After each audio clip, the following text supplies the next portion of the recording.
Di tanah Yudea ini, yang masih dekat Betlehem tanah Naomi, aku mengingatkanmu bahwa kasih melegakan penderitaan dan memberikan sukacita. Renungkanlah, kamu yang menangis, kesedihan mendalam Naomi ketika rumahnya ditinggalkan tanpa laki-laki. Dengarkanlah perkataan dari hatinya yang putus asa yang menyuruh pergi Orpa dan Rut, pergilah, pulanglah, masing-masing darimu ke rumah ibunya.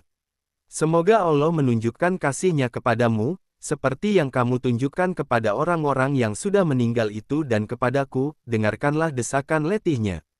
Dia yang dulu adalah si Naomi yang cantik dan sekarang adalah si Naomi yang tragis, yang diremukkan oleh kesedihan, tiada mengharapkan suatu pun yang lain dalam hidup. Dia hanya ingin pergi dan mati di tempat di mana dia dulu bahagia pada masa mudanya dengan kasih dari suaminya dan ciuman dari anak-anaknya. Dia berkata, pergilah, pergilah. Percuma ikut denganku, aku seperti seorang mati, hidupku tidak lagi di sini, melainkan di sana, di dunia mendatang, di mana mereka berada. Janganlah mengorbankan dirimu lagi di samping barang yang akan mati. Sebab aku sungguh, suatu barang. Aku acuh tak acuh terhadap semuanya. Allah telah merenggut semuanya dariku, aku adalah duka pahit. Dan aku akan menyedihkanmu, dan itu akan sangat membebani hatiku. Allah akan memintaiku pertanggungjawaban untuk itu, Ia yang telah mengacungkan tangan dengan begitu hebat atasku, sebab adalah egois untuk menahanmu, yang hidup, berada dekatku, yang mati. Pergilah kepada ibumu, tetapi Rut tinggal untuk menopang perempuan tua yang menderita itu.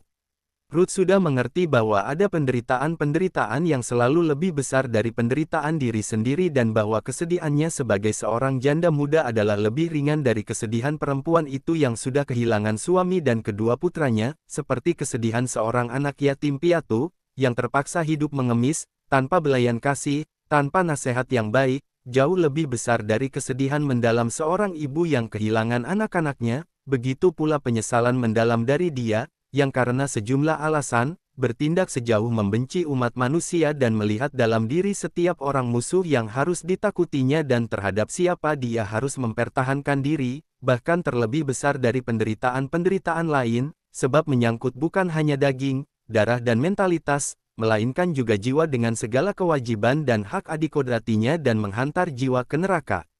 Betapa banyak ibu tanpa anak yang ada di dunia untuk anak-anak yang tanpa ibu.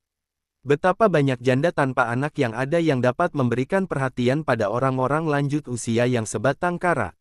Betapa banyak mereka, yang jauh dari segala bentuk kasih supaya mereka dapat membaktikan diri mereka sendiri sepenuhnya kepada mereka yang tidak bahagia, dapat memerangi kebencian dengan kebutuhan mereka untuk mengasihi dan dengan demikian memberikan kasih kepada umat manusia yang tidak bahagia, yang semakin menderita sebab umat manusia semakin membenci.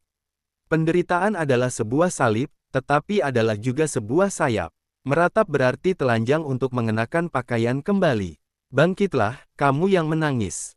Bukalah matamu, halaulah mimpi-mimpi buruk, kegelapan, cinta diri.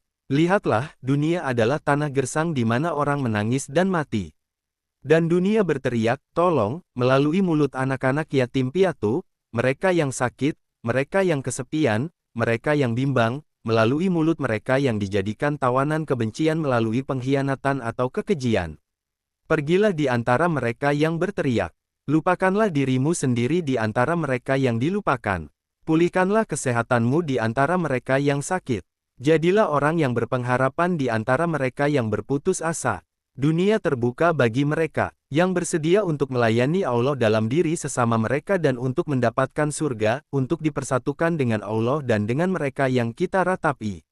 Gimnasiumnya di sini, kemenangannya di sana. Mari, teladanilah Rut dalam segala penderitaanmu. Katakan bersamanya, aku akan bersamamu hingga aku mati. Dan bahkan meski mereka yang malang itu, yang menganggap diri mereka tak tersembuhkan, menjawab kepadamu, janganlah sebut aku Naomi, sebut aku Mara, sebab Allah telah melakukan banyak yang pahit kepadaku, kamu harus bersiteguh. Dan dengan sungguh-sungguh aku katakan kepadamu bahwa mereka yang malang itu suatu hari, karena kegigihanmu, akan berseru, terpujilah Tuhan yang melegakan aku dari kepahitanku, kesedihanku yang mendalam dan kesendirianku, melalui sarana seorang makhluk yang tahu bagaimana menjadikan penderitaannya menghasilkan buah yang baik.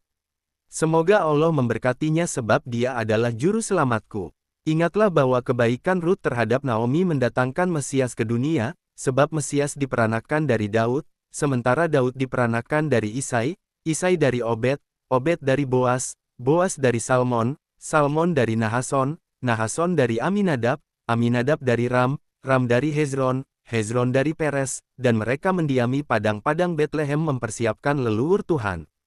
Setiap perbuatan baik adalah asal dari perbuatan-perbuatan besar, yang bahkan tak terbayangkan olehmu.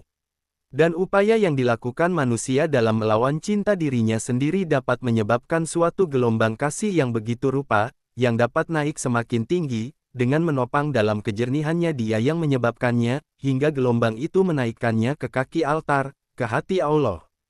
Kiranya Allah menganugerahimu damai.